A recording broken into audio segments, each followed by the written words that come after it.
Morning, folks, again, and welcome. This is our fifth class in the fall semester on the Supervision for Ministry certificate program, and some are doing it with additional work as a credit course.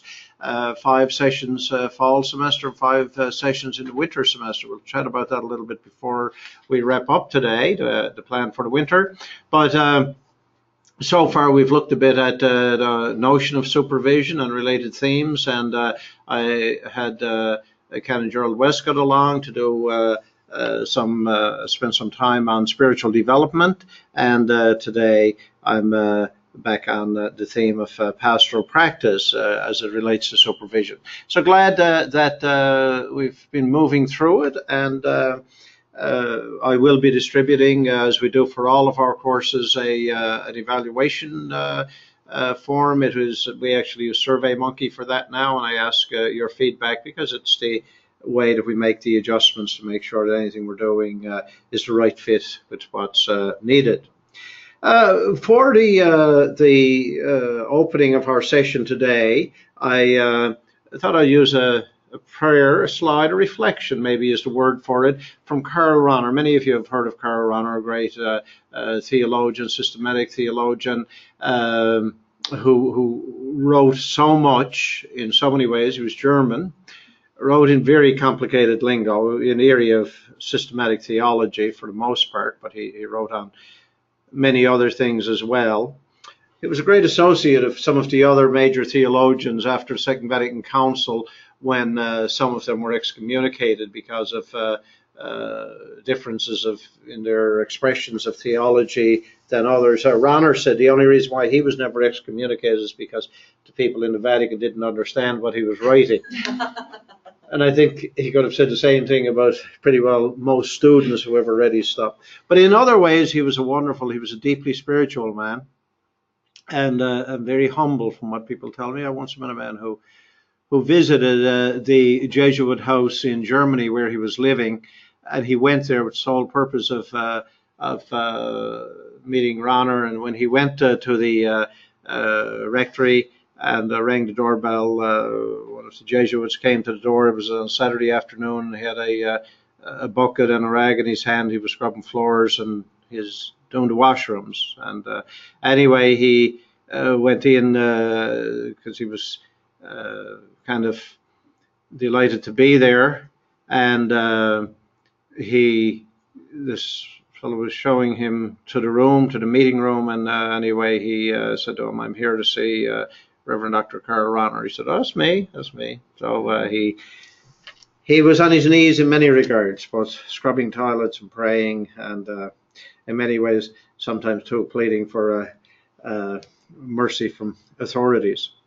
But he at a first mass of another Jesuit once, he was doing the homily, and this is just a little excerpt from it, but it's a great reflection on what priesthood is. And I hope it will give meaning to you who are priests. I made some editorial notes to make it inclusive, but it is a nice reflection for you to ponder, both in light of your own priesthood as well as those who may be preparing for priesthood, but also in the broader context of what priesthood is, priesthood of the laity, a theme that Josiah Knowles is bringing to our Day of Awareness this morning in his homily at a morning prayer.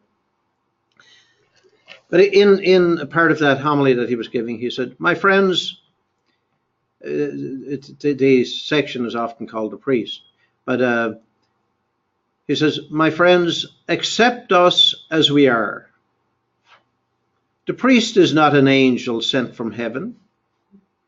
Sure, he is a human, chosen from among you, a member of the church, a Christian. Remaining human and Christian, she or he begins to speak to you the word of God. The word is not his or her own. No, she or he comes to you because God has told him, her, to proclaim his word. Perhaps she or he has not entirely understood it herself or himself. Perhaps she or he adulterates it that she and he believes, and despite his or her fears, she or he knows that he must communicate God's word to you. For must not some one of us say something about God, about eternal life, about the majesty of grace in our sanctified being? Must not some one of us speak of sin, the judgment, and the mercy of God?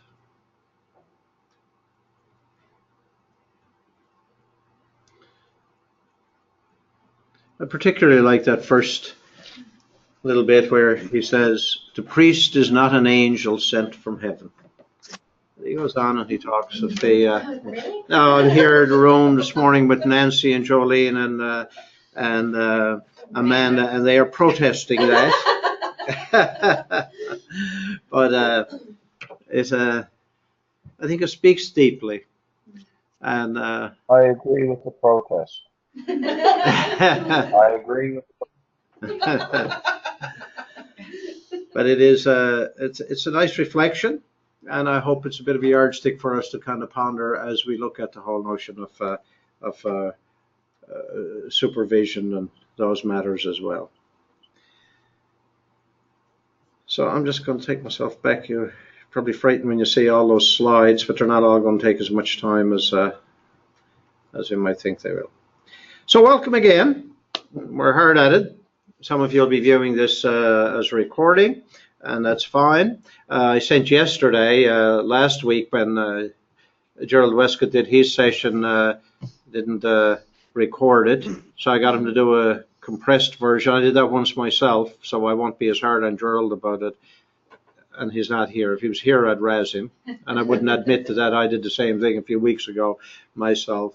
But actually, what happens is that we wind up doing it in a bit more compressed format when you're just doing it for recording rather than including the discussion. There's good and bad in both of those. One of the things we will be doing, actually, we're taking a look at it now with Gerald and myself and some others from the center that he's associated with in New Mexico, is looking at probably offering a program about meditation and what have you, and trying to use it online to see would it be an option to help people to kind of develop their own knowledge and skills and capacity as well to guide others in practices of meditation. So I'll be looking eventually for some feedback from people such as yourselves of the effectiveness of using online stuff. This morning, for some reason, well, for a clear reason, we're not in our regular room, so I have a kind of a jury-rigged online system today, and but the only speaker that's working is the one on my laptop, so it's not as clear. So those in the room, I might have to repeat your comments and or make sure that you're hearing what others are saying. But anyway, what are we going to do today? Well, we're going to spend some time on the theme of pastoral practice, and I will we'll stick at that for a while, and then we'll pick up that again after Christmas. And then I'm going to bring into a theme balancing the personal and professional sides of life. And this is an adjustment to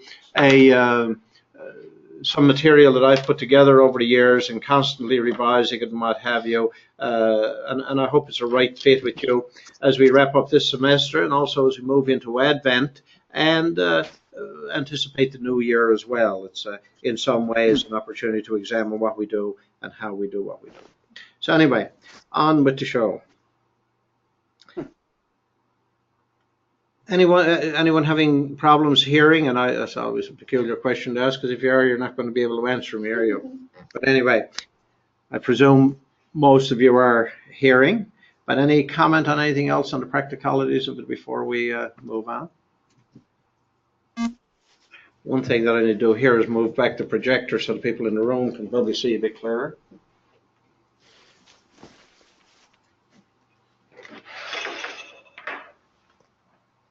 Much better, isn't it? Well, you move up if you want.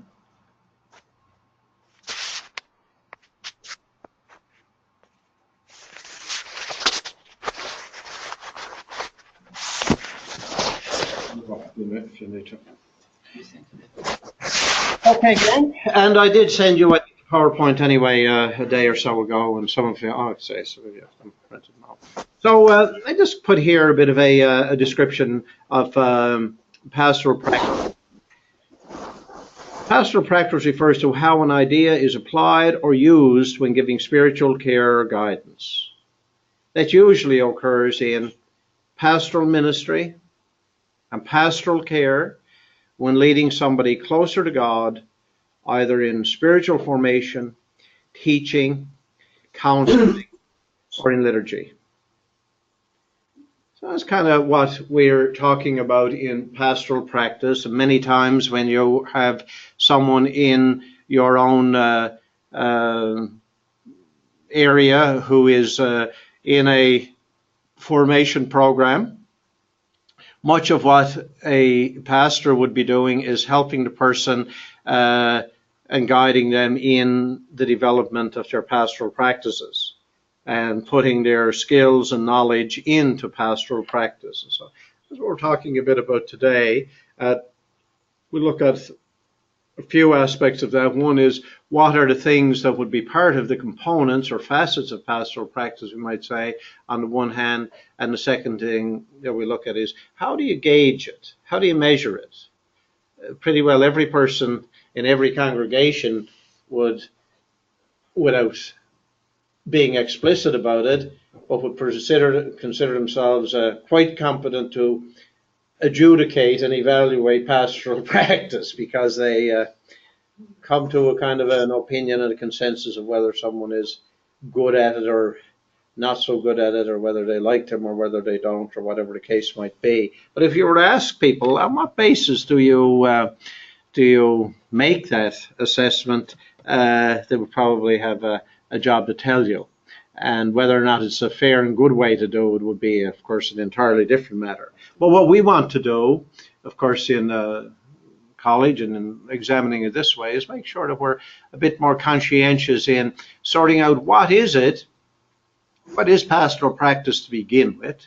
What are we being asked to do, either in a college or people in who take on the roles of field supervisors, or as pastors, you're trying to oversee members of congregation who are participating in different teams and ministries and what have you, and you want to make sure that it's done properly, that it's done well, that it's done to build up the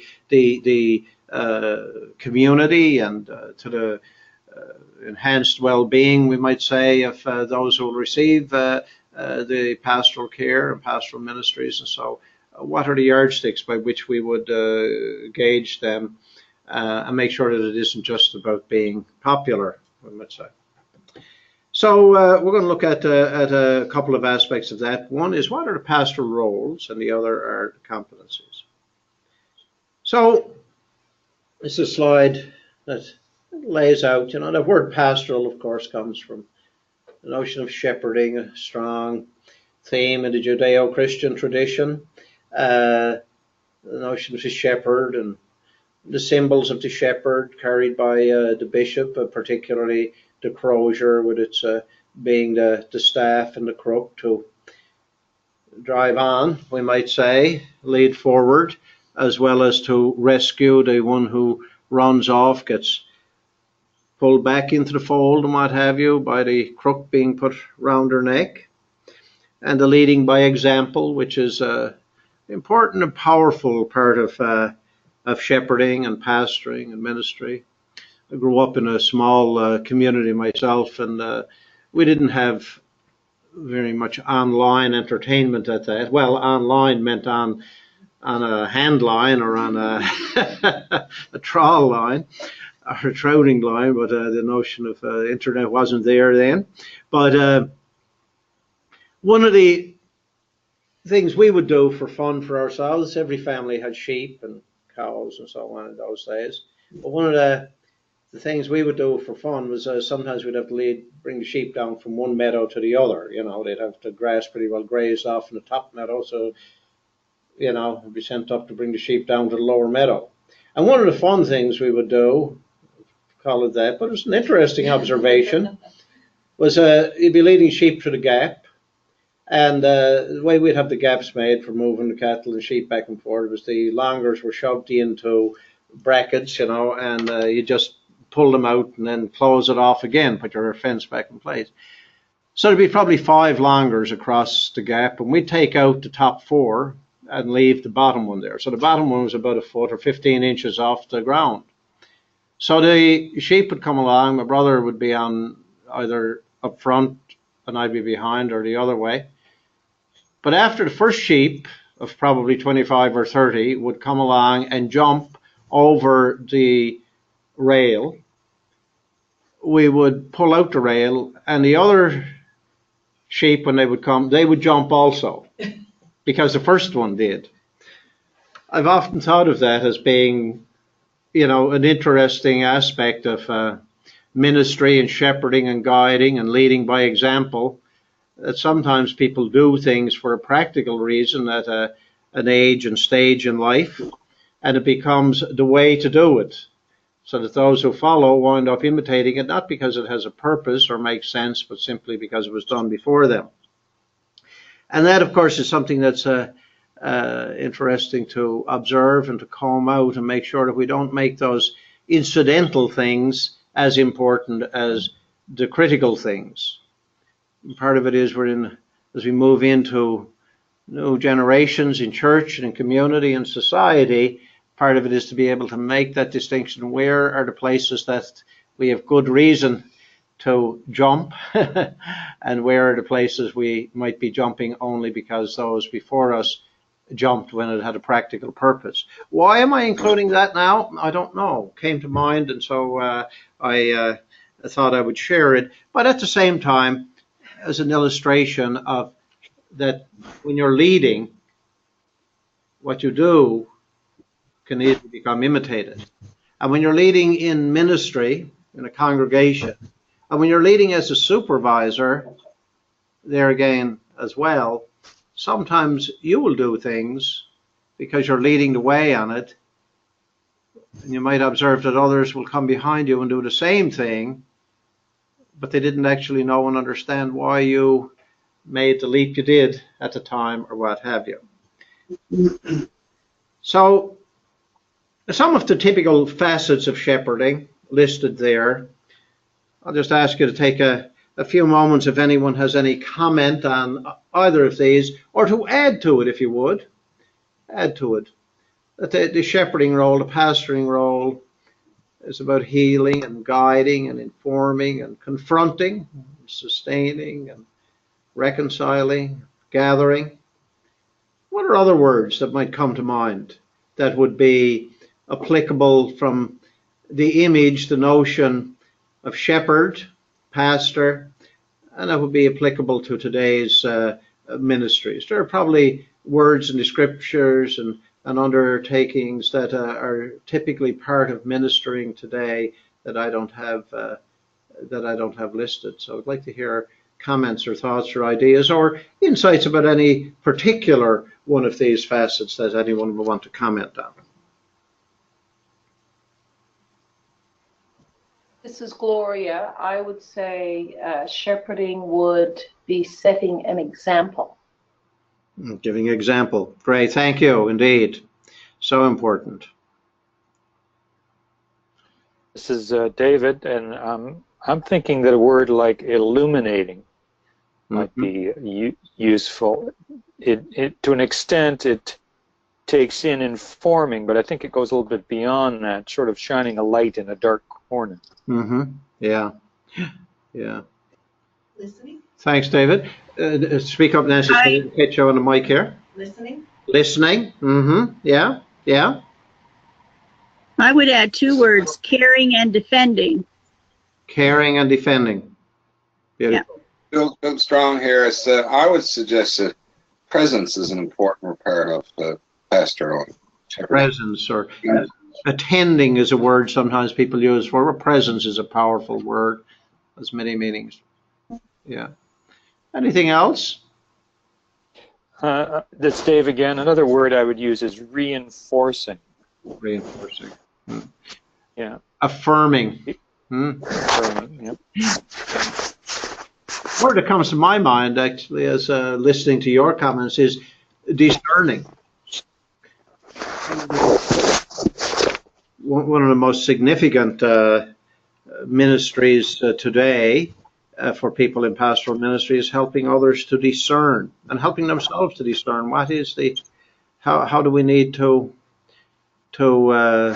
minister, and how can we best minister, and what have you. Anyone else with a comment before we push on? Well, let's just look then at the next kind of very much connects to that. How do we care? We're talking about pastoral care. I have some words there, but let's just take a few moments to kind of pick at those, and again add other ideas that you yourselves might have. Facets of caring are that. I downloaded. Okay, I'm hearing someone speaking, but not hearing what you're saying. It's probably Robert. I think your mic is on. No, it is on. I didn't know it was on. I'm sorry about that. Yeah, no problem. I wasn't going to say anything, but I'm here. Okay, great. Glad to have you. Yeah. Okay, so the aspects of one important part, I suppose, of a definition of caring or a description of caring is that it has to always include both attitude and action. A caring attitude alone, I mean, St. James' epistle talks about this, St. Paul talks about it, Jesus talks about it, you know. Just the attitude alone isn't enough. And doing actions without having a genuine attitude, we might say an attitude from the heart, a good-heartedness about it, makes it hollow as well, or in some ways what would be criticized as Pharisaic. It's done for show, or can be at least. So facets of caring are that it's in the attitude, it's in the action, that it's about knowing and being known. Knowing and being known. I connected back to the words that I talked about, that I included after the list was discerning. It's about two-way relationships, accepting and patience, integrity, humility, hope, courage. We could go on and add lots of other words to it, but I'm just going to pause for a moment to see if anyone wants to add another word.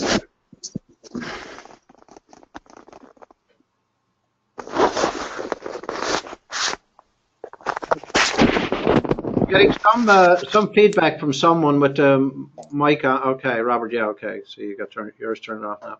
And just remind you, anyone, if you have comments, don't forget to turn on your mic. But any comments about caring here, related to pastoral caring, of course? I would say being present. Being present. Yeah. Like not like listening, but being there in front of someone. Something that challenges me all the time. Yeah. And it is such a challenge. Sometimes these days when we have these types of discussions, people often mention the problem of being present where we're so connected. And it's interesting, isn't it? You know, through electronics and what have you, we're so connected with so many that it's almost impossible to be present to those with whom you're trying to be present.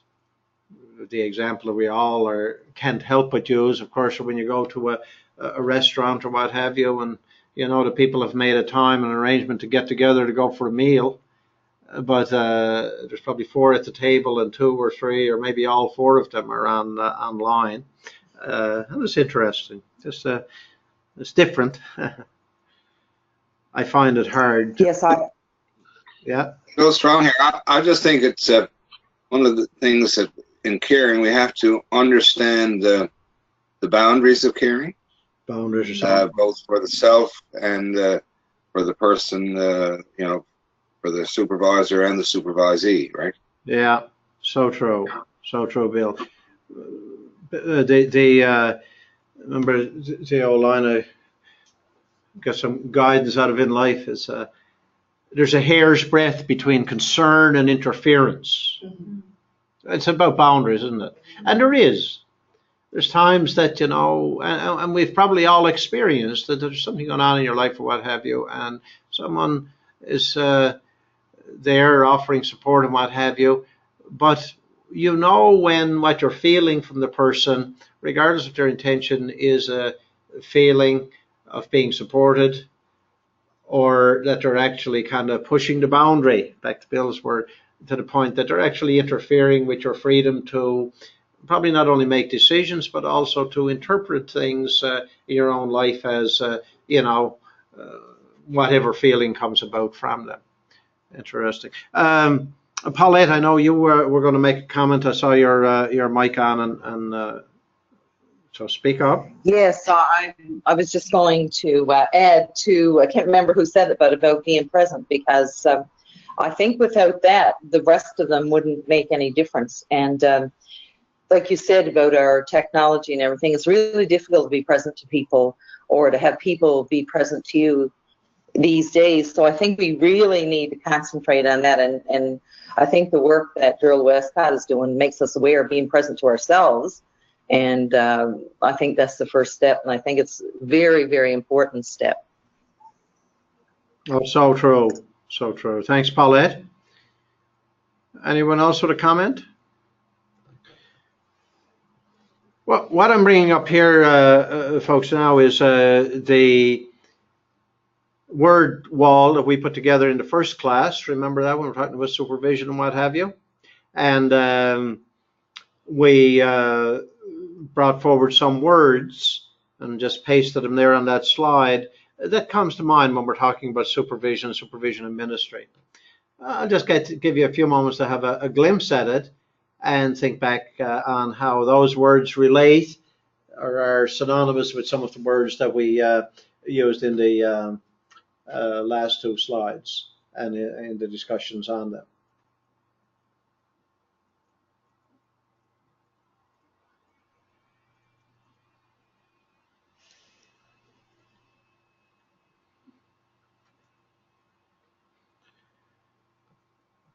So we take a few moments to kind of think of pastoral caregiver as spiritual agent, an important aspect of, of pastoral practice is who you are as spiritual agent.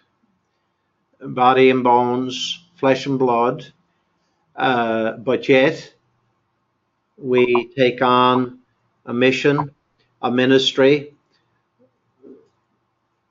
by incarnation, and then by baptism, and then as people move into the ordained ministries or designated and commissioned lay ministries, pastoral caregivers are spiritual agents. So let's kind of throw it out there and ask your discussions. I just throw a few discussion starters or seeds for thought. What is the source of this, being a spiritual agent? How do we connect? How do we pray our theology? Place of meditation and what have you. Any comments on pastoral caregiver as a spiritual agent? Back to your previous slide there, Rick, when we had the word wall. Yeah. This is Neil. I think a lot of the words on that wall, there's one I think after going through the process, I could add will be openness. Mm-hmm. And as you open up throughout the journey with the supervisor and the intern, a lot of these words really come into play because I think it brings in how deep your trust, your exploration, your vulnerability, and your safety, as you open up to each other, how it builds the relationship as you journey forward.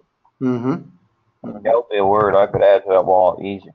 Yeah, and that's an interesting observation. Thanks for sharing it. And of course, Neil, your insights on this now are interesting at this point. I might mention that Neil is just finishing up a semester of being a supervisor for an intern from Queen's College, and I was out to visit their parish and meet with Neil and the intern and support team last week. And yeah, it is an interesting experience, but openness is such an important part of it, isn't it? And that is part of, I suppose, what the supervisor has to do is try and create that environment of being open. And it's not only between supervisors in theology students for ministry and trainees of that sort, but also supervision role with employees or volunteer ministries within the church and so on. Like, there has to be openness in the relationship, or it's going through motions that sometimes are set up more to count heads or to do things that are not as deep as the spiritual activities would require. And particularly when we look at an aspect of supervision being to help people to grow, to improve, and to improve quality in whatever type of work is done, and to be, for those in ministry, whether it be ordained or non-ordained, to deepen their own ministry, their relationship with God, and deliver better quality, we might say. Other comments? Well, it says, like, what's the source of being a spiritual agent, and our need, I think, to connect with God. And I often think back to Dr. Whitty, and he said to us when we were leaving the college, he said, the first thing that's going to go is your prayer life. And we were like, yeah, whatever. But no, it's so true. Yeah. If you don't carve out the time and be intentional about it, and I mean that's the basis of our pastoral care and who we are as priests. Yeah, that's so true. I mean, people know it from experience. Some in ministry and some who've left ministry, that how they prayed. And it doesn't always mean people who leave ministry have left ministry because they aren't people of prayer. Sometimes maybe it's their prayer that brought them to discover that that type of ministry isn't right for them now. But in the meantime, the effectiveness of what you do as a Christian, and it has to be drawn from the life of Christ, there's no doubt. That is prayer, isn't it? And so supervision has to include that dimension that we've been bringing into this. I really appreciate you mentioning that part of it, Amanda, because it really has to include that spiritual dimension as well.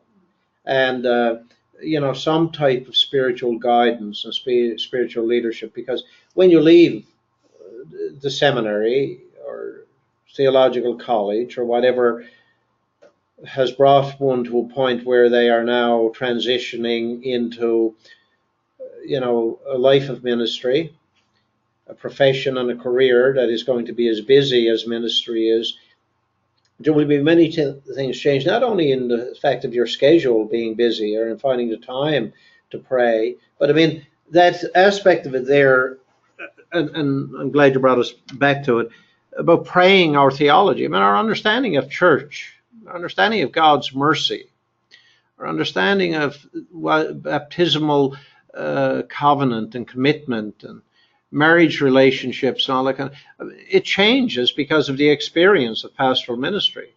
You don't have to be in pastoral ministry very long, and you realize that there are so many different ways that people relate to God, and so many different needs, and most especially so many ways that God relates to people. And all of that is part, it causes our theology to need to be under constant renewal, because we're getting deeper insights coming out of pastoral experience, but there has to be a prayer dimension to that as well, that we understand in a prayer. Because if not, of course, what happens is we start to fall back into that tendency that can be there to judge, oh no, you might say that God is leading you to do this, that, or the other thing, but that can't be. God doesn't allow people who are not married to live together and say that it's God's will and those kinds of things. That's not the kind of God we believe in. So now we're getting into, our theology clashing with the pastoral context in which we are. And not to say that that there's, those types of matters are irrelevant. They are. But somehow or other we have to find, a spiritual dimension that allows us to be able to appreciate the diversity in people's living, in people's lives. Other comments or observations? I was just going to say it's so key. I mean, I look at my time in seminary and I had it all figured out, right? You know, and when you get out there and you're meeting with people one-on-one and you're living the theology, things change. So incredibly quickly. Oh, yeah. There's so much, it's so easy when you're not part of the real world, isn't it? When you're reading a text. When you're reading the text. Yeah. Other comments or observations?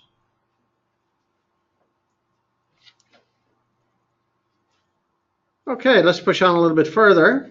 I'm just going to snap back to that slide, a couple of slides that I used before. We don't need to take much time on them, but just to remind ourselves again, as we're looking at this aspect of pastoral practice, it is for people who are in pastoral ministry. This is where God has called them to. I mean, some are called to academic and other types of ministries and what have you, but for people who are in that distinct role in the church of pastoral ministry, pastoral leadership, it's good for us to kind of refresh that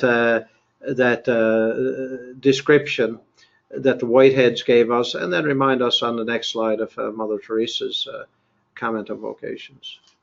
Whiteheads, you remember, I used this in the slide before, in the class before. A Christian vocation is a gradual revelation of me to myself by God.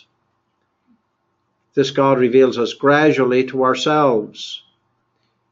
In this vision, a vocation is not some external role visited upon us. It is our own religious identity.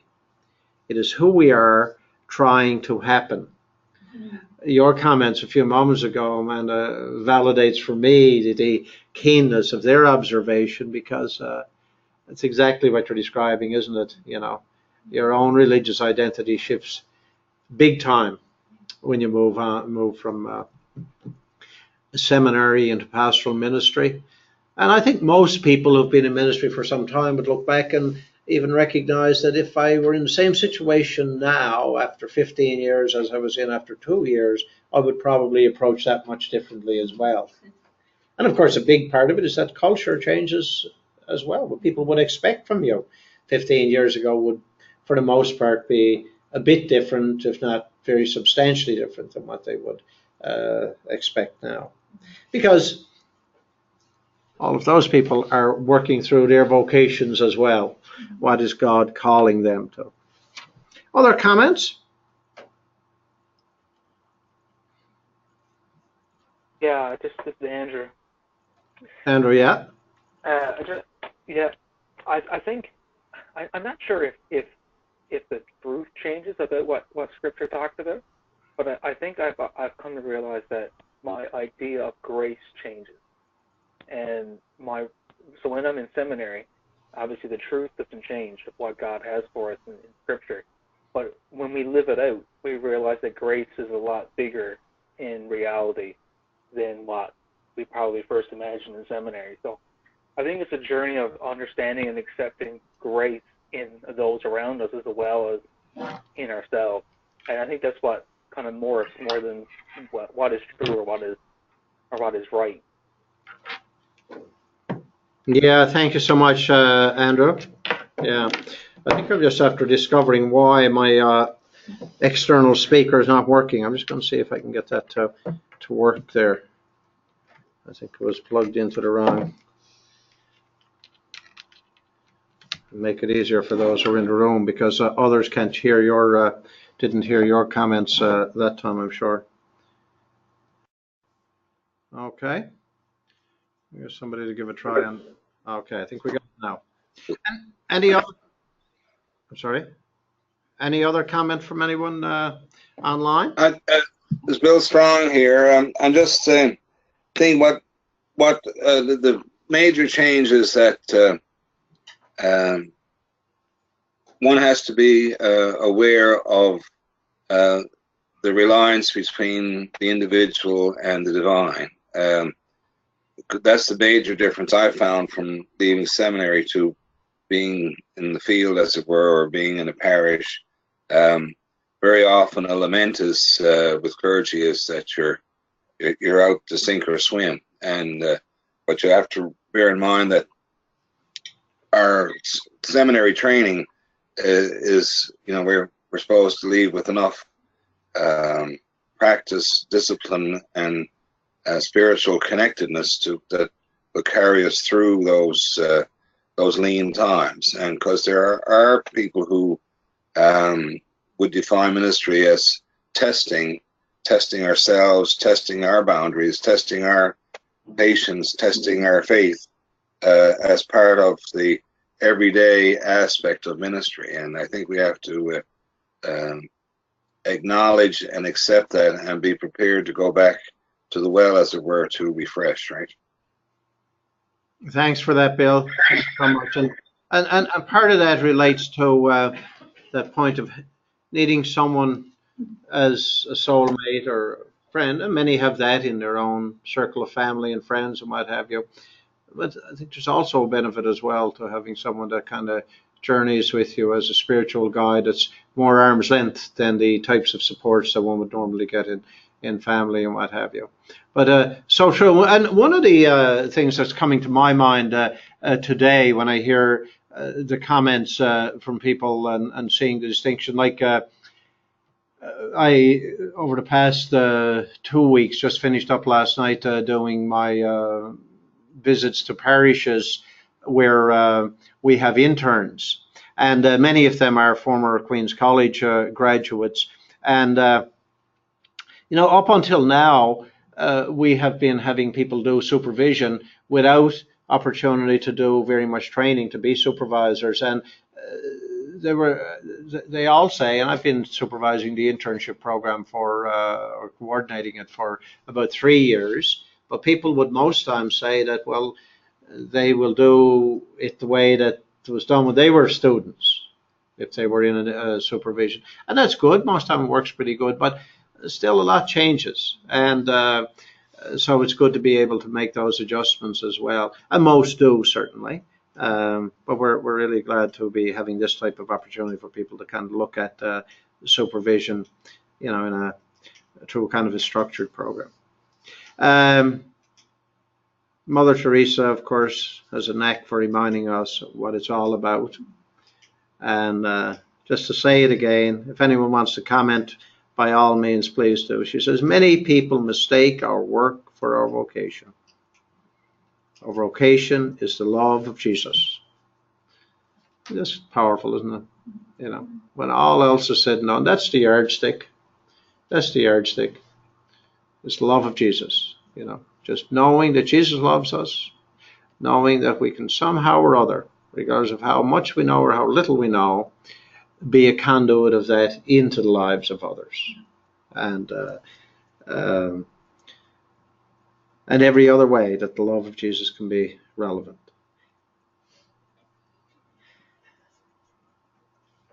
But here at Queen's College, when I'm interviewing students, if someone told me that rather than study for their exam or be concerned about their grades, that all that matters is the love of Jesus, I have to help them then to understand that that also includes studies and performance and using the gifts that were given. St. Paul was pretty clear on that too, wasn't he? And the Anglican Church of Canada is good on it. The document that was prepared some years ago by General Synod, approval, competencies for ordination to the priesthood in the Anglican Church of Canada in 2013. Most of you have likely seen those and probably had them presented and lots of discussion on them. I don't think we need to hammer it out too much here today, but just to remind ourselves that when all else is said and done, these are the standards. And the reason, and it's interesting discussion now, just to take a few moments on it, as dioceses across Canada are facing situations, in some places, very drastic shortage of priests. Some are trying to look at ways to have the sacramental ministries available, and trying to look at ways to incorporate local training and locally raised up priesthood and what have you. And some are ordaining people simply to, and I say simply in the sense of only to be there to do the rituals of Eucharist and maybe baptism and things where it's basically following a ritual. And some bishops are content that that is what they need to have, at least that, to hold their communities together. And so what they put in place, or what they require then as a competency or training, is very minimal. Now, one of the problems, of course, that Bishop, last year I attended a meeting of heads of colleges and bishops and their designates on this matter, the future of theological education in Canada. And one of the issues that's coming up, of course, that there are dioceses where they've moved into locally raised up people in very restricted priestly ministry. But then a person's doing that for a little while, and there's another parish further along where they need the same ministry, or they need a priestly ministry. And so the person who has been non-stipendiary doing sacramental ministry under the supervision of an ordained person has become, for some reason or other, in more instances than one, in more dioceses than one, being the person who is picked to go now and become the stipendiary priest in another parish, and their priestly ministry is then expanded to do other things, certainly beyond anything with which for which they were trained. Then one of the challenges comes, sometimes bishops change and they might not want to continue to do that, or they might want to manage it in different ways. Or sometimes an individual who's been ordained in that type of a priestly role winds up, for some reason or other, moving to another diocese, and then the question comes up, well, can this person, what ministry can they take on? They're ordained as a priest, they were licensed in another diocese, and so what can they do? I mean, the whole idea of ACPO, for instance, and you all know this, is that people would go through a panel where they would be assessed, basically to assess their suitability to prepare for priestly ministry in the Anglican Church of Canada. The notion being that once this person finishes their studies at a college that's approved for education of people in the Anglican Church of Canada, that they would be could be a candidate for ordination, or as an ordained priest could be licensed in any diocese in Canada, all other things being equal. But then this raises a whole different issue to it then, that portability aspects and what have you. So these competencies that were set out, really that was kind of, I suppose, part of the reason why there was seen to be a need for competencies, so that there would be a kind of a general sense that a person who is ordained, once they are ordained, it's presumed that they have these competencies, and so then any parish, any diocese, any bishop across the nation could presume that the person who is ordained, at least at the time of their ordination, and as their license had been approved and what have you, had acquired these competencies. So the competencies are there. You can read as well as I can. They're on your screens and what have you. They're on your hands. But I'll just read through them, and then we'll in a few moments take a moment for a bit of discussion on them. These are well described in the document, but a priest is expected to have a personal faith and spiritual life that is adequate to lead others. A priest is expected to understand who we are as the people of God, our stories, our history, and what it means to be an Anglican within the wider Christian family. A priest is expected to be able to translate that rich tradition into the real life of the actual communities and contexts where we minister. A priest is expected to have the capacities to provide effective leadership in the communities we are called to serve. And a priest is expected to be able to teach, mentor, and support the development of the ministry of the whole people of God. Those are the competencies. So it is good that we have them articulated, because they serve well then to make it clear what are the standards. And in a few moments we will look at least a tool to help kind of figure out what are the measures for the standards, or how can someone be figuring out what they need, or can what one can do, or what they would need to work on to achieve these competencies. But just for a moment or two, or as many as people would like to take, let's chat a bit about these competencies. Are they well distributed? Are people familiar with them? Are they held in front of clergy on a regular basis? Are there programs and processes for performance appraisal that allows one to, either by peer review or self-examination or by other means, to kind of look at, am I maintaining my competencies in these areas? I may be way out to lunch, but this is the first time I've ever seen these. and in terms of, and I'm a priest. And a good one. But, what we're expected to is one thing, but how that's held to account. Mm-hmm. How is it measured? I've been a priest now for over 8 years, and I've never once had a peer review or even a review with the parish where I've been called to serve, or with my bishop. So it's great to have them, but to have words written on paper is one thing, but to put them into action and have them mean something more than what they're written on is something else too. Yeah. Thanks for that, Nancy. I would agree with that, and it's my observation, the Bill here, that we're very often very much afraid of such measurings, and afraid that either we're being too judgmental or afraid of being judged ourselves, and we have an insecurity over any weaknesses that may be perceived, translated, or put into effect, because we're all afraid of losing those chinks in our armor, right? And so it is a challenge. And my other thought is that, as someone who has, for a bit of my life, has sort of been in charge with recruiting, retaining, and finding employees and that kind of thing, that as wonderful as these competencies are, there's still not a clear indication if someone strikes all the checks that person would be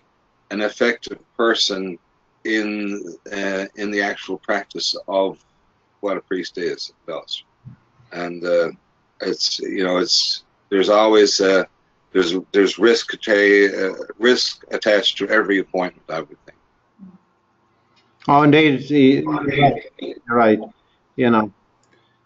I'm familiar with these because of my role within the diocese, certainly, and just for my Anglican colleagues, these are printed or made available on the Anglican Church of Canada website, and they're explained a little further too. So you can see them there.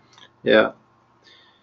I'm actually going to just on your PowerPoint and what have you, there's a link, a hyperlink, and so you can go to them. There are actually two very good documents from the Anglican Church of Canada. One is the competencies for priesthood. The one we're looking at is available both in print and online.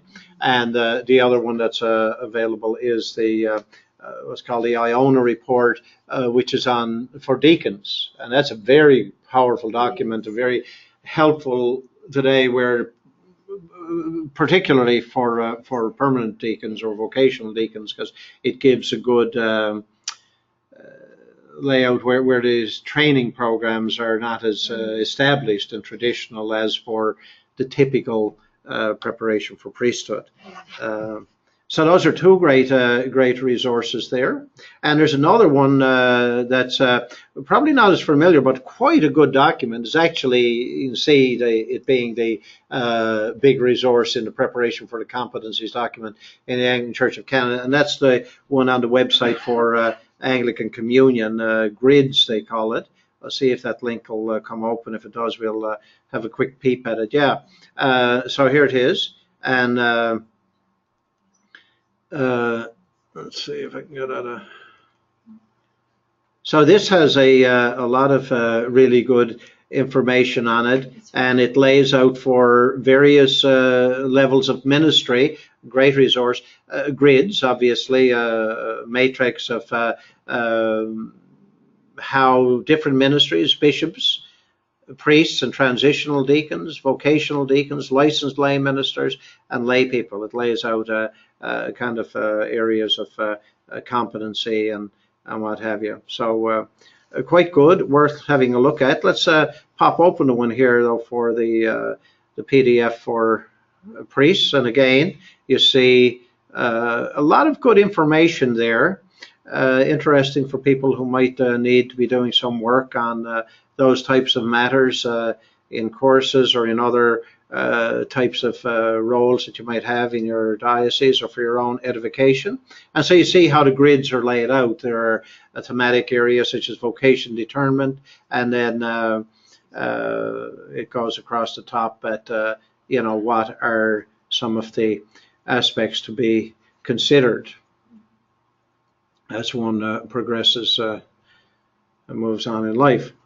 So that's those are a few of the resources there. But let's take a moment back now on the theme of the.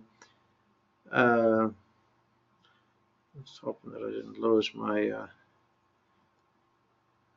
my slide. Aha, here I am. I think stray one. So, any other comments on the competencies for ministry? Or any one? Neil. Yes, Neil? In 15 years of ministry, we haven't had it, but now, if I can click to the video for a second, not that you want to see my face, I want to show you something else. Okay. I don't know if it works now. Okay, here. This is a ministry evaluation we were given at our last clergy conference, and our bishop now has, I guess, made a concerted effort that we'll get together at least once a year, him and all his clergies, to go through this evaluation as compared to our ordination vows and see where we are meeting the bar or falling short of the bar each year. So it's pretty interesting, pretty frightening. Yeah. You got to sit down and evaluate what you're doing. Yeah. So, that's what we're just starting now. Yeah, but it's actually a very good process, especially if the people leading it are trained and capable, competent to be doing such things. I remember, and I probably used this example earlier on in this course, when I was started working in the healthcare system. Performance appraisal was an important part of everything there. Every year you'd have a performance appraisal with the person to whom you reported, but then we were expected to bring it in all departments. And pastoral care was new and different, largely because many of the chaplains were not employed by the healthcare system. But anyway, we were required to bring it in because it was an accreditation standard. And remember, I'll mention his name, wonderful man, Reverend Harold Hinton. He was an assistant at the cathedral here in St. John's. He was well along. He was probably ordained about 35 or 40 years then. Well, I know it was over 35 years. And he was the chaplain at Janeway, and he was a very quiet, shy type of man. And I remember when we had our one of our monthly meetings, I mentioned that we'd be, starting to do that, and we had a form that we were using, and I went through it, and then, agreed that we'd set up times to meet and what have you. And it really unnerved him. It really unnerved him quite a bit, to the point that I wanted to do his first to get it out of the way for him. And so when he came in to meet, and it didn't take long, we were about an hour or so, reviewing what he was doing and what have you. I remember when he got up to leave, and he started to walk to the door, and he turned around, and he came back, and tears were running down his face. He said, I'm ordained over 35 years, and this is the first time that anyone ever sat down with me and told me that I'm doing good things. It wasn't about, here's what you're doing wrong. It was about, these are the things we're observing that you're doing right, and here's where you're doing exactly what needs to be done. And then part of the process is usually identifying particular goals for yourself.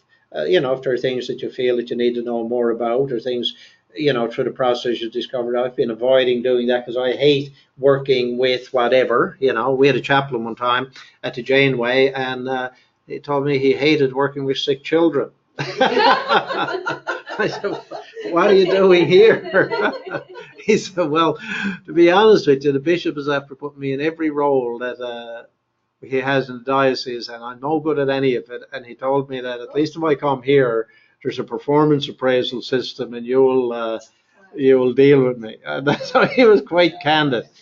But anyway, so we were kind of the filter for that group. But anyway, but it can be a very life-giving process indeed. I'm just going to take a moment to pop open what we do here at Queen's College. I hope I have it here. Yes, I do. Now, when students come to Queen's, and even before they come to Queen's, when they connect with us about coming here, and when we know that we're accepting them in, we have now our student evaluation and readiness for ordination to priesthood framework. And this is built on the competencies. And what we do is this document lays out the background of it. You see here on the first page, same as the last slide, laid out a priest is expected to. So we quote that document. Then we move on in the framework, taking the competencies, and each student, when they come to Queen's, within their first semester, has someone set up to facilitate their evaluation. It's typically either Carmel or me,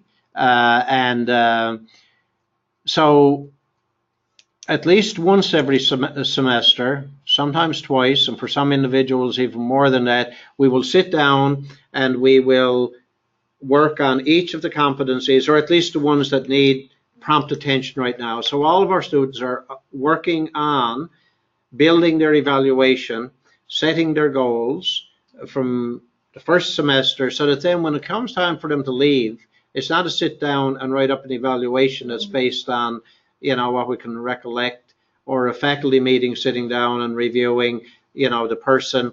We have this document that we've put together with supporting evidence and indicators, and the big indicator we look for is mainly how has the person grown, and how have they been willing to address gaps that they or others have identified along the way.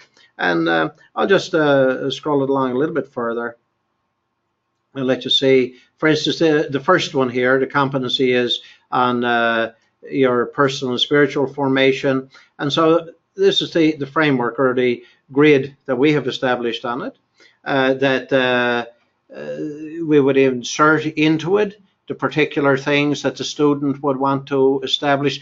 Typically on that one, the first thing that we, both Carmel and I, would encourage the student to do is to identify or to pursue identification of a spiritual director.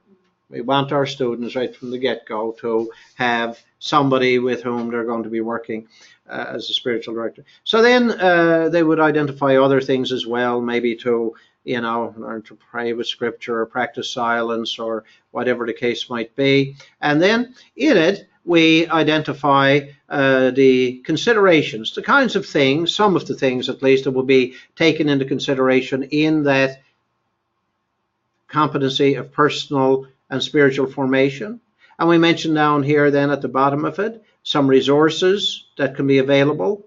And then we make note of things such as particular studies or activities and progress and recommendations. And so we'd work through that with the student term after term while they're here.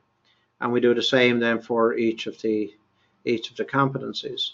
This is a framework that I developed about 3 years ago, when Alex Fazarek was here at the college as the provost. When I finished in Eastern Health, he asked me if I'd come along to take on a few particular projects, and this was one of them.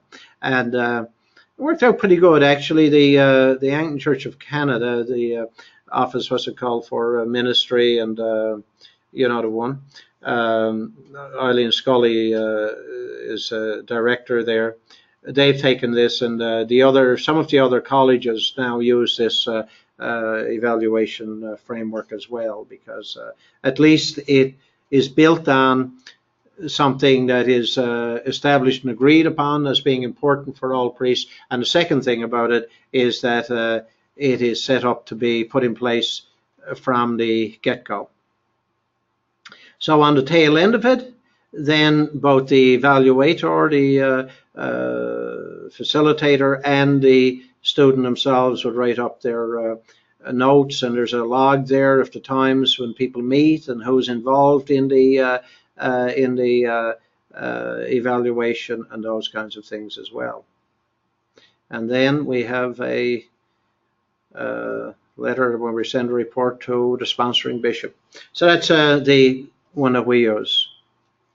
Just wanted to let you know this was all part of what we do. Any questions? Yeah. Hello? Yeah. Yes, it's Robert here. The person that I'm supervising is a student at Queen's, but they're taking their courses online. So I'm just wondering, is this tool available to them as well?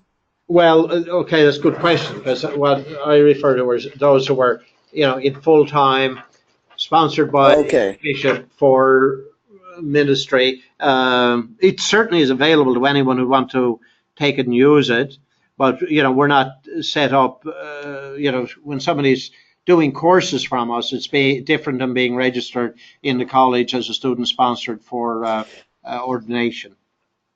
So would it be beneficial then for myself as a supervisor to maybe share the competencies with my student and say, here's what...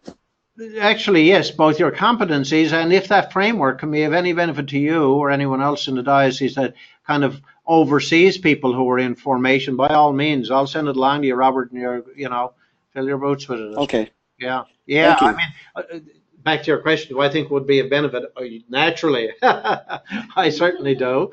Or you can take it and you can, cut and curve it to work in your situation, because it's a bit different when you're working with someone who is, part-time and what have you in their studies. But anyway, you'd be the best judge of that. But when it's all said and done, the same competencies have to be achieved, don't they? So that's important as well. So I'll send that along to you right after class. Actually, I'll distribute it to everyone. There's no reason why we wouldn't. Delighted to put it out to you all. Any other comments or observations on any of those matters pertaining to the competencies for priesthood or other tools and resources? I had inserted there the reflection that I had earlier on from Karl Rahner, and I'm going to read it again now because we've just talked a little bit and put up slides on the competencies for priesthood and what have you. So I think probably a good time for us to just ponder that again. I invite you to do it kind of thinking of yourself, your place as a priest, the competencies you have, the things that you've had to struggle with, the things that you've tried to do. And sometimes you did them way better than you ever dreamed you'd be able to do, and sometimes you didn't realize it could be such a flop, and all those things. But with all of that in mind, to bring us back to Karl Rahner's thoughts on it. He says, "My friends, accept us as we are. The priest is not an angel sent from heaven." I'm going to read it as he wrote it now this time, because it's tangly to do the thing. "My friends, accept us as we are. The priest is not an angel sent from heaven. He is a man chosen from among you, a member of the church, a Christian. Remaining man and Christian, he begins to speak to you the word of God. This word is not his own. No. He comes to you because God has told him to proclaim his word. Perhaps she has not entirely understood it herself. Perhaps she adulterates it. But she believes, and despite her fears, she knows that she must communicate God's word to you. For must not some one of us say something about God, about eternal life, about the majesty of grace in our sanctified being? Must not some one of us speak of sin, the judgment, and the mercy of God?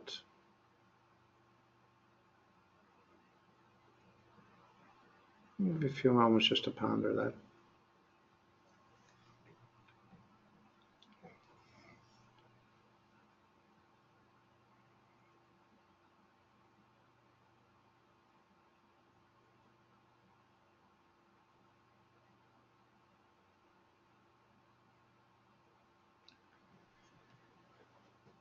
And at this point, my comrade Gerald Westcott would say to me, Rick, you live in your head. You're asking people to ponder things and think about things and what have you. That's part of what we do in the School of Theology. And we do a bit of centering and prayer too. Folks, what I'm going to do now is shift gear a little bit from pastoral practice in a moment, and give you a few other things to ponder or contemplate, or bring to your silence, whatever the case might be. For those who are here, if you want to grab a coffee, you can go and come. That's one of the advantages of those who are online. They can tune in, tune out as well. So that's fine. But before I move on to it, any comment on the issue of of pastoral practice? We'll pick up more of that next time. Okay, so this one I wanted to kind of get into, and I subheading it, balancing the personal and professional sides of life. And part of that is that it's going to the core of who you are. You know, when you get at the core, it is the center of balance, we might say. That there isn't a distinction at the very core level of you as priest, you as mother, sister, spouse, child, whatever the case might be. But along the way, there are a lot of things that kind of straddle out on the professional side and on the personal side and what have you. And so it can be worthwhile to kind of think of all the things that make up your life.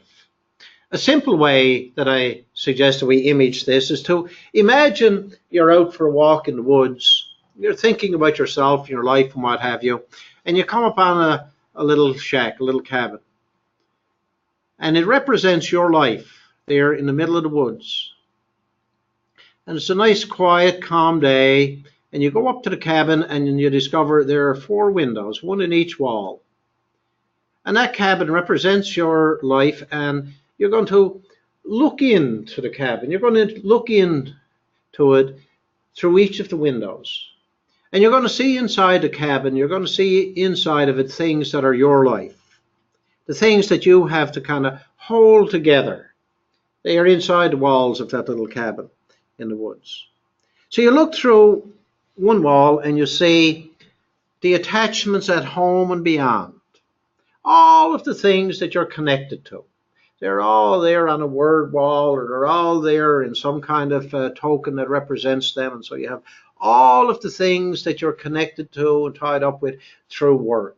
There's stuff there that represents committees and that represents forms that you have to complete and liturgies you have to prepare and the people you have to see and the visitations and all of those types of things. All of those attachments that you have in work and in ministry. And then there are the things that you're involved to because you choose to be involved with, as well as the things that are part of your own personal life and family and what have you.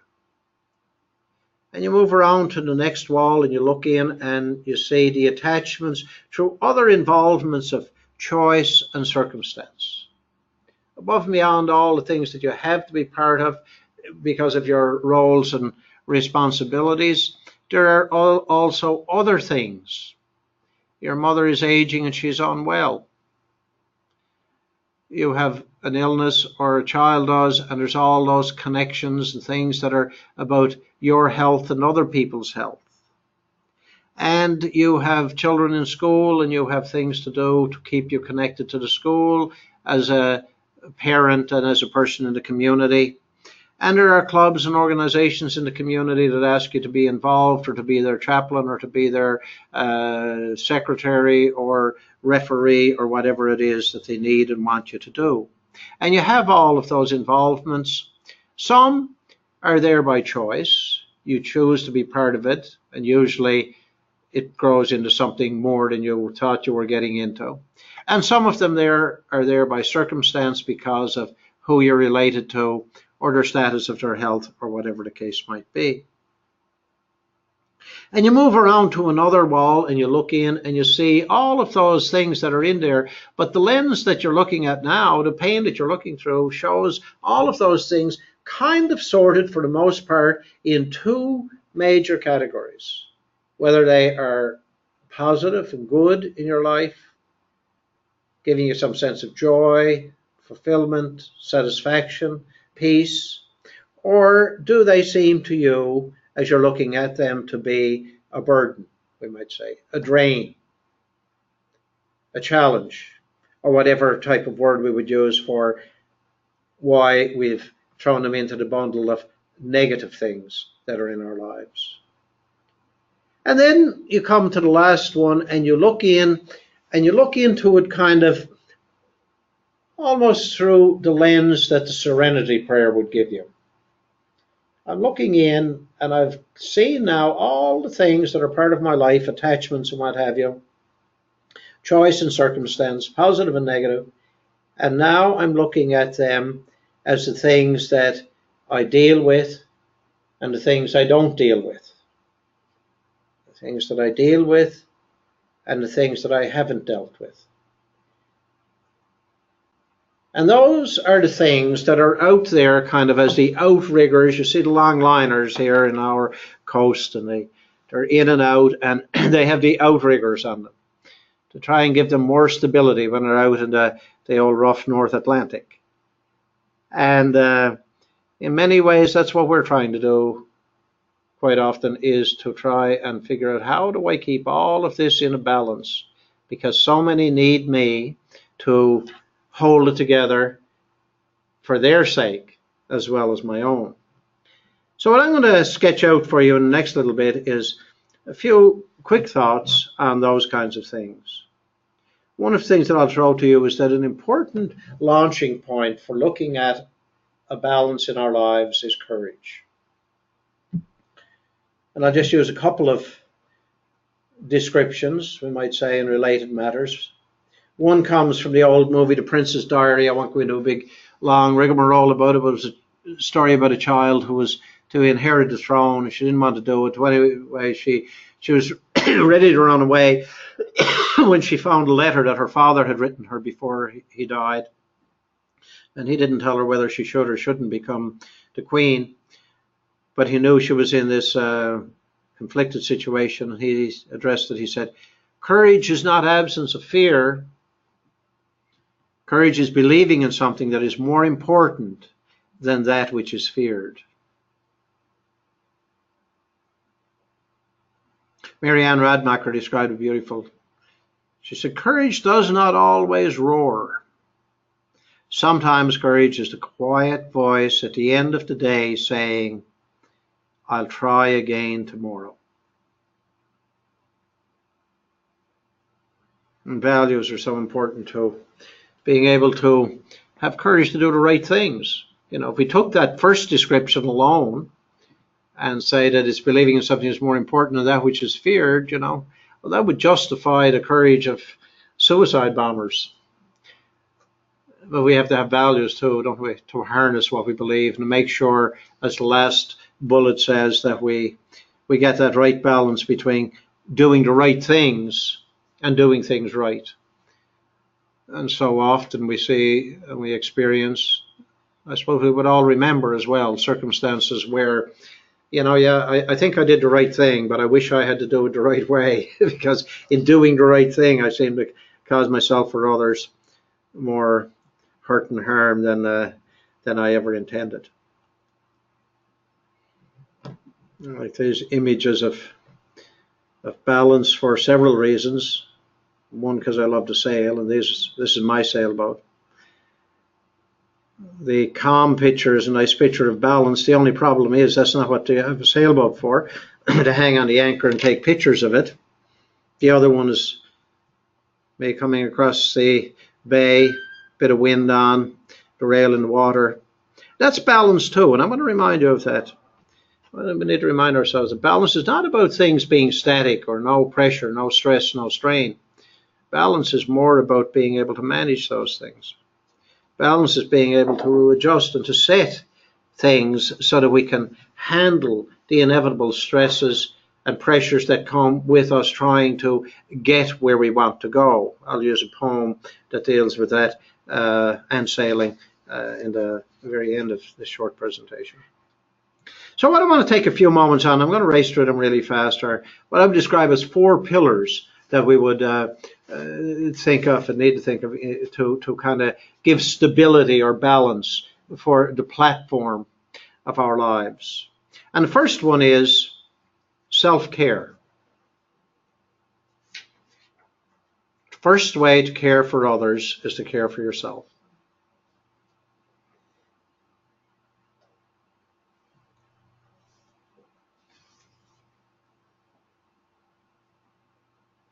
I need to desire to value myself as my Heavenly Father values me. Self-care honors God by nurturing and protecting the limits and desires of the body, mind, and spirit.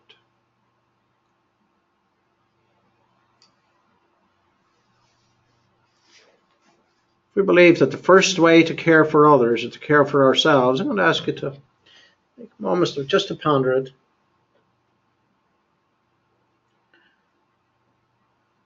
I want you to consider, and I'm only going to give you a moment for this, we only have a half hour left. What are my obstacles to self-care? What are the challenges to self-care? Let's give you a few moments to.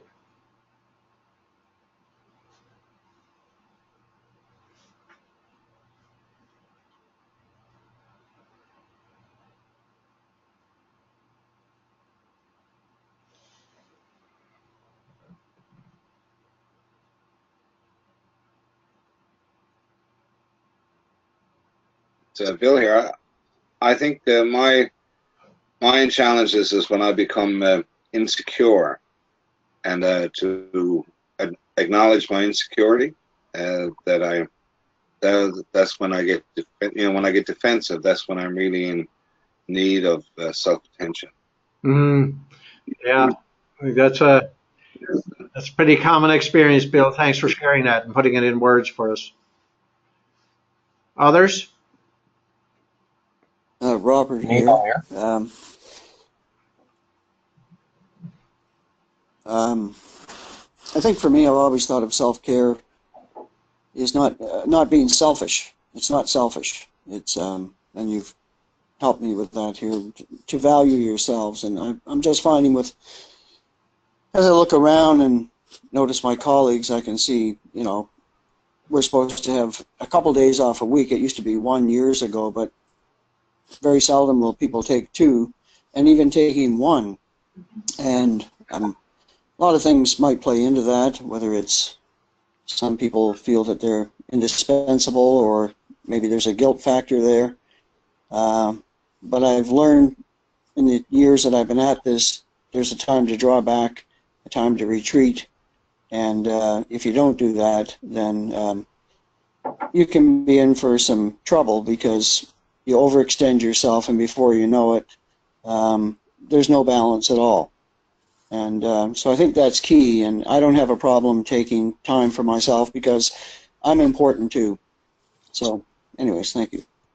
Well, no, very well said. I remember years ago I was stationed with a an old retired archbishop, but he used to say, because as a young ordained person, you know, was that you were on the go all the time, and just felt you could never do enough, you know, wanted to be doing it.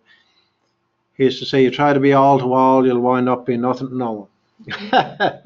And, you know, exactly what you're saying, Robert. You know, you try to do it, but you'll never get it all done. You'll never satisfy everyone. But we really have to, though, be serious about pondering this, and you do it in your own heart at your own time. But to really think for yourself, do I really believe that? Because if you really believe that I can't really do justice to caring for others if I don't look after myself, then what are we doing if we don't actually do it? You know, we're really taking away from the capacity to be competent. Back to what we were talking about before. So it's serious kind of stuff. What I want you to do, we're not going to take too much more time, but I want you just to, as I say, jot in a notebook in your mind or on a piece of paper or somehow or other. Just make note for yourself right now in this moment. You don't share it with anyone else. Just make note for yourself. One thing that you're going to start doing to care for yourself. No matter how much care for yourself you have been doing, make note of one other thing that you're going to do or do better. I'll just give you a moment on it.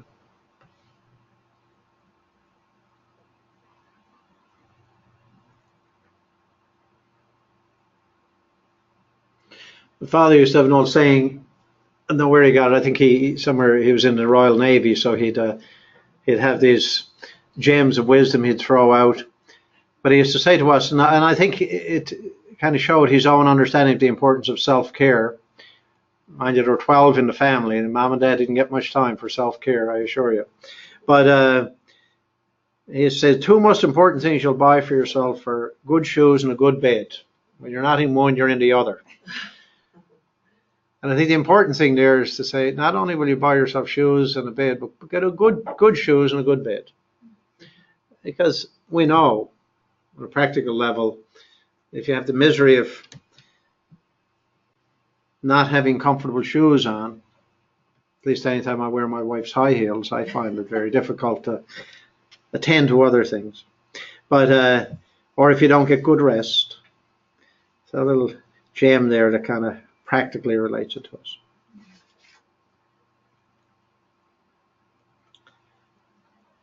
Second pillar for balance is teamwork.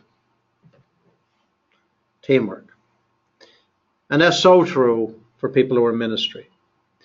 If you try to be a lone ranger, as some would describe it, you just won't have, you can't do it. I mean, ministry is about community.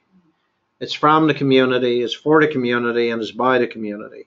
And it's in relationship with Jesus Christ. The beautiful old poem, and it's old, wasn't written with an inclusive language. Not much was in 1623, but John Donne's poem. No man is an island entire of itself. Every man is a piece of the continent, a part of the main. If a clod be washed away by the sea, Europe is the less. As well as if a promontory were, as well as if a manor of thine friends or of thine own were. A man's death diminishes me, because I am involved in mankind, and therefore never send to know for whom the bell tolls. It tolls for thee. We're all connected, aren't we? The loss of one is the loss for all of us. So team is so important, and understanding team. And I have a few things here. I'm going to skip over them, actually. They're fast facts about teams, but simply to say that one of the biggest mistakes we make in talking about teams is thinking that team always means the same thing. It doesn't. There are different types of teams and different types of leaders. There's the formal leader, the person who wears the collar or wears the uniform or the hat or the badge or whatever the case might be, or has the title. But there's also informal leaders, those who influence others one way or another, positively or negatively. That's another aspect, that leadership can be positive or negative, as well as formal and informal. So when we're talking about people being together and working on things together, we have to be aware that the committee might be set up one way, but the actual functioning of the people will be what matters. And that has, other formal and informal, practical and positive and negative considerations. But a really important part of it is to also know that when we talk about teams, there are 3 different types of teams, typically. There's a lot of literature that divides teams into different categories. But typically, teams need to be aware, or the leader of the team needs to be aware, that we will function either as a reciprocal team, a dispersed team, or a sequential team. When we're doing something, we need to understand how we're going to connect to each other. A dispersed team, and we'll use it from sports examples, would be like hockey or basketball, where the players are on the ice, but they're all over the place, but very much, or I meant to say that's a reciprocal team, very much where they are when they're all over the place is in relation to where the puck is, or the basketball is, because they are playing with each other, passing to each other, and so they need to be constantly on the move with each other. There are some things that you will undertake in a parish or congregation or denomination where the working group, the team, is very reciprocal. Everyone needs to be involved with every bit of it along the way. But most things are probably going to be done more in a dispersed model, where people are part of the team, the working group, whatever you would call it, but they're not all clustered together, and they're not all, we're all in our own location, as in baseball or softball, where you play your position. Small children, when they are playing t-ball, don't understand that. They'll just run after the ball all over the place. But after a while, they get themselves organized. They see that to make progress with this, we got to play in positions, and what have you. And so in teamwork, people will do what they are good at and not interfere with others. And then there are sequential teams that are more like football, where one line has its role, they will do that, the next line will do its job, and one behind the other, behind the other, behind the other, and we pass things along. The biggest problem is usually that many people have the notion of being part of the team means that I got to be involved with everything. And that doesn't work, and in fact it usually causes tensions because not everybody is equally informed about everything. I've developed over the years, and I'm constantly revising these things. Some of you have probably seen them as I've used them in other things before, but they wouldn't likely be exactly the same because I revise them almost every a month or so as I have reason to kind of think more about something, or I'm challenged deeper on something. But I describe them as my 10 commandments for an enthusiastic team. I'll read through them. We won't have any time to discuss them today, but we might pick up with that right after Christmas.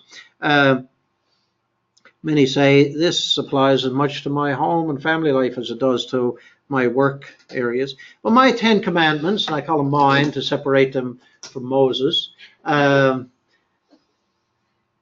help each other be right, not wrong. Look for ways to make new ideas work and not for reasons they won't. Nothing kills the enthusiasm of a team like shooting down the good ideas of team members. Some organizations have introduced the concept and works well. They call it a moratorium on negativity. They have the 5-minute rule. That if we're discussing something, or if we're doing some planning and someone comes up with an idea, a new idea, we take 5 minutes to discuss it before anyone can poke holes in it, say what the problem would be. We approach it as if we were to do this, what good would come out of it? What good could come out of it? And what they often find is by the time that 5 minutes are up and the chairperson says, okay, now what would be the problems? They say, well, let's wait for a while. Let's continue. We're on to something good here with a good idea. Wonderful stuff. But imagine what that does as compared to when someone brings up an idea and someone says, well, we tried that before, or the last place I was, we tried that and it didn't work, or that's like the time we tried something and remember what a flop that was? Well, what does that do to the new idea? What does it do to the team member who suggested it? And how many other new ideas and enthusiasm, how much more enthusiasm are you going to get from that person? The second one is, if in doubt, check it out. Don't make negative assumptions about each other. You know, lethal in organizations, especially in teams, I'd say especially in church circles, or in any type of relationship, is assuming that you know not only what someone is doing, but why they're doing it. How often, no, really what we're talking here is about gossiping or generating gossip, because we see someone do something and we surmise or speculate what their motive is. What does that do to the sense of team or community, or call it whatever we will? Help each other win, take pride in each other's victories, speak positively about each other and about your organization. Act with initiative and courage. Find ways to make things better. Look beyond the moment. Whatever you want, give it away. Such as trust or respect or flexibility. Focus and finish. It's a really important organizational consideration. Very often, something new comes along. It's a great idea, we're going to get at that, and it's almost as if we're going to drop everything else. And we get at it for a while, a lot of time and effort put into trying to make it happen, and then lo and behold, another great idea comes along. And nobody ever says, well, now we're going to stop doing what we did before. We just kind of cool it down a little bit, and we don't give it as much attention and kind of let it die away and focus on a new thing. So we never finish what we started. Well, that has a lot of impacts on organization, a lot of impacts on teams. But one of the impacts is that if you never finish things, you never get a chance to feel accomplishment or success or fulfillment or celebration. Focus and finish is so important. Share the vision. Set priorities, share the goals, and help each other. Have something to look forward to, not only the job, not only the job-related tasks.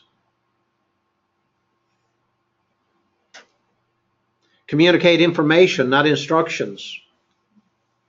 Make the rapport more important than to report. That one I picked up on from a friend of mine. He's dead now, but he was in the military. He joined up during the war, and then he stayed in the military after the war, made a full career of it, advanced very high as an officer in the British forces, and then left, came back to Newfoundland. And he said, and then he got a very good job in corporate sector. But I remember him saying one time, like, in the military, you know that you get instructions, you're given orders, and that's how it has to be. You're not told why you're doing something, you're simply told what you have to do. He said, and when he was in the military, he often thought it's going to be so different in this, especially in these years when he was getting ready to leave it. It's going to be so different when I won't be just either giving the orders or receiving them. I'll be part of the discussions on how and why we might do some things. He said he was shocked when he came back, as he would call it, on Civvy Street, and discovered that, you know, it's no different. Most organizations don't have participatory management, don't have people participating and discussing what we might do and how we might do it, and more important than any of the rest of why we might do and having them informed. He said he found that it was even more, in many cases, intense than in the forces where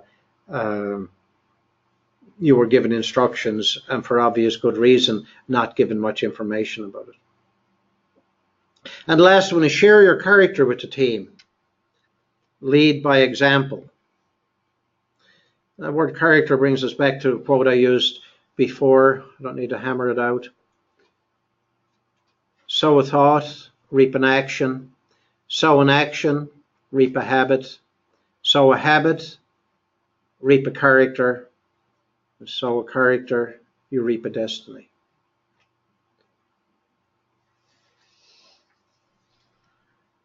So what is our character? Where does it come from? Well, in pastoral ministry, we're trying to nurture, brings us right back to what Mother Teresa says about vocation. Vocation, the love of Jesus, must be formative to the character of the person. Mother Teresa says our vocation is the love of Jesus. If we take William James' progression of it, that you sow a thought, you reap an action, you sow an action, you reap a habit, you sow a habit, you reap a character, you sow a character, you reap a destiny, then that love of Jesus must be the conduit. It must be what moves from our thoughts into our actions, into our whole being and our destiny. That love, described beautifully by Paul in Corinthians. How is it lived and what do we do with it? Love is patient, love is kind. You know this passage. You can have a glimpse at it there. It always protects, always trusts, always hopes, always perseveres.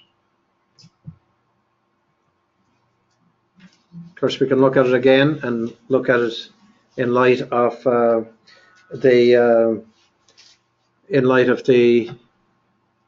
filling in your own name or someone else's. I think this is relevant to our supervision. Being supervised, being monitored, or being a supervisor of a trainee. When all else is said and done, a way of looking at what is this person doing and how are they doing it can be gauged out by where and how do we see love? How do we see the character of this person? And how is it brought out in their day-to-day behaviors? I'm racing through this a lot faster than I normally would, but you're glad with that. We would take a bit more time for discussion here, but we won't. We won't do this, but we might pick it up again after Christmas if you want to.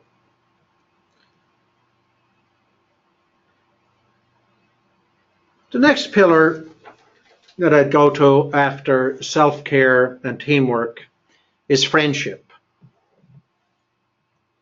I'll take a twist on this one to mention that hurt people hurt people. And this is so important for the person who is in ministry, the person who is the supervisor, or the person who is a trainee. That if people have deep personal hurts, we need to figure out a way to have them adequately dealt with.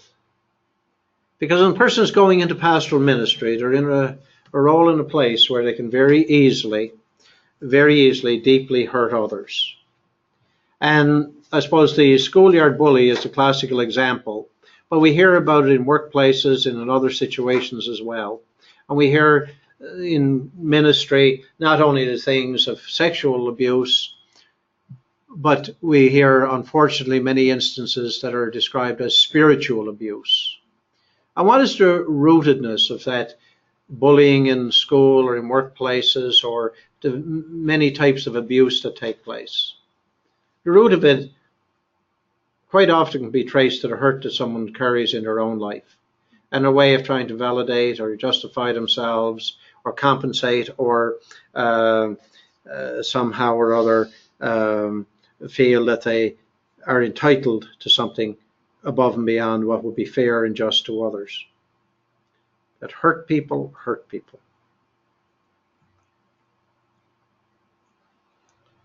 That concept and thinking about it and appreciating the fact that almost law, that it is inevitable that hurt people unless they've resolved those hurts, reconciled, forgiven, whatever the case might be, made amends. It is really a lever for renewal, you know. The proof of it could be, we won't do it now, you take a few minutes on it or sometime at your own, to think of the worst hurt that you ever suffered. The person who hurt you most and think back on the situation of their life and what they were carrying at the time that you might know about at least, you'll often find that that person was likely hurting in some way or other when they caused a hurt on you. Or we can turn it inside out and say, think of the worst hurt you ever caused on another. And again, ask yourself the same question. And you'll remember it much clearer this way. Was I hurting? Was I carrying a hurt myself that caused me or led me or somehow influenced me to cause a hurt on others? That insight about hurts can really be, as I call it, the lever to help us to find resolution to major hurts by seeking forgiveness, making amends, and what have you. Friendship, of course, is the power to that, and I love the quote, I use it often, from Henry Nouwen, because the thing that helps most people to deal with their hurts is having someone with whom to share.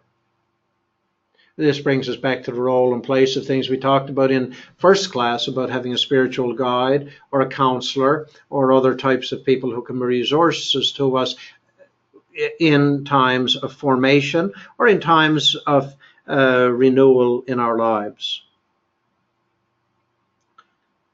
Henry Nouwen talks about friendship, and gives a beautiful short description of it in his book Out of Solitude. He says, when we honestly ask ourselves which persons in our lives mean the most to us, we often find that it is those who, instead of giving much advice, solutions, or cures, have chosen rather to share our pain and touch our wounds with a gentle and tender hand.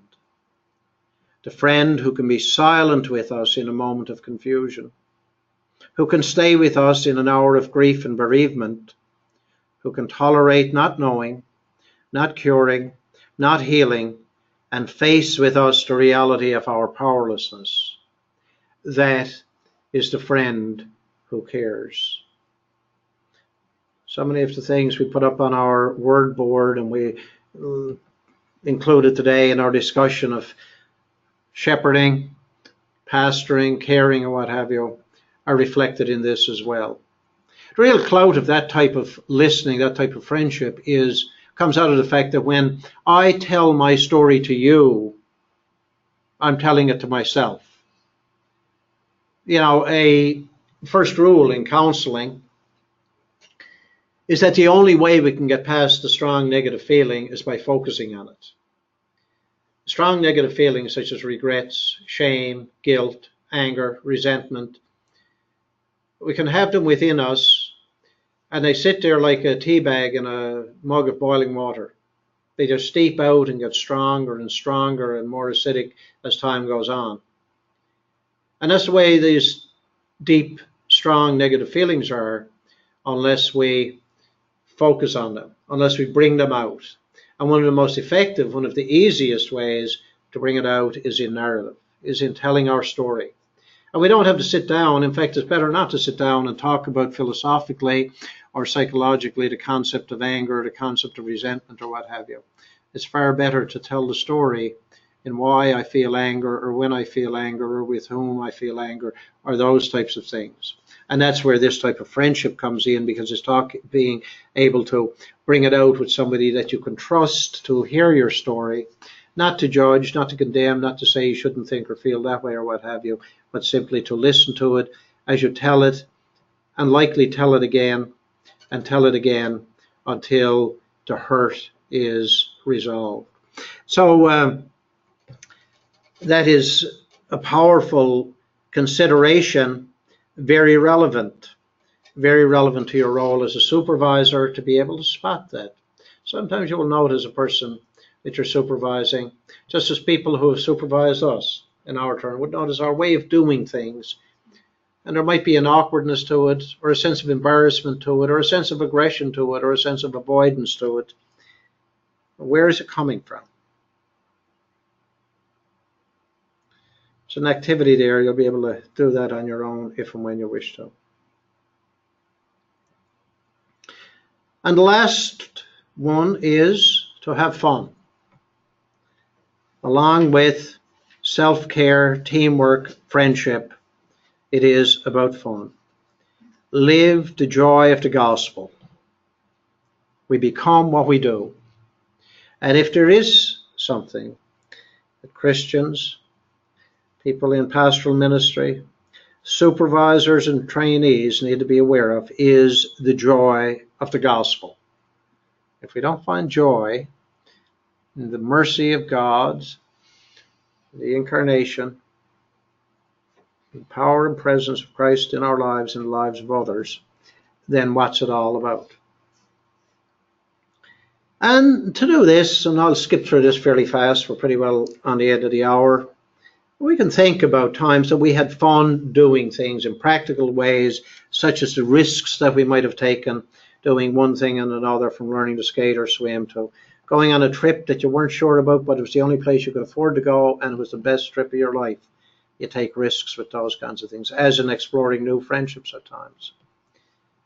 The joy of being present, and I remind you, I've probably said this before, it's always informative and enough to say about being present that we use the same word for three things. Time, the present, the connection between the past and the future is in this present moment. Place, it is here and now. Being present, we mention it over and over again on our word board and related discussions that we've had. We use the example of being here, but not being here now because we're online or we're on wherever. And it's about gift. Same word. It's informative to us. Good little thing to throw into your homily during Christmas when we're talking about presents and gifts and what have you. But the greatest gift is being able to be with. And that gift exchange. We never are only in relationships the gift giver. We're always receiving as well. So I'm not going to take any more on that slide. I'm just going to skip through to the next one. Things that we can consider as ways that bring us joy and releases, we might say, the joy of the gospel. So things such as having a personal touch, celebrating successes, being flexible. Being flexible is such a powerful part of showing mercy. Rigidity is not a reflection of the gospel, is it? So those are the four pillars that give us a platform for the balance of life. You know, we'll all do this in our own way. And for me, of course, I figure out life from the deck of a sailboat. But John Oxenham put it in words beautifully on how we'll go about doing things in our own way. He says, one ship sails east and another west while the self-same breeze does blow. It's the set of the sail and not the gale that bids them where to go. So it is as we journey on through life. It's the set of the soul that marks the goal and not the storms and the strife. We're all capable, back to the image I used of the sailboat, of setting our course and adjusting the sails and doing what we need to do to work with the pressures and the stresses and the strains to make sure that we work toward the goal, the call, the building of the kingdom. Next time I'll bring along a little format that I use for personal growth plans and be able to have a quick look at that. I think the last thing we're going to do today is I'm just going to ask you if you have any thoughts or ideas or suggestions on this venture that we're into in this certificate program. We've had 5 classes in the fall. We'll have 5 sessions in the winter. For many of you are participating online, some of you are picking it up on a recording. We will do an evaluation. I look forward to getting your feedback, so please give it. And we'll try and incorporate suggestions that you have into the winter. Haven't really nailed down the dates for this yet, but I will be doing it. Part of the challenge is that we use the webinar and we can only have one program on at a time. But we're now actually growing to the point of where I think we're going to have to get a second line on that because we have a lot of stuff online and we're using it sometimes needing to double book things. So we'll have a look at that, and that'll give us more flexibility. But before we wrap up then, any comments on anything that we've covered today, or anything over the semester, or any other thoughts or ideas you want to share with the group before we wrap up?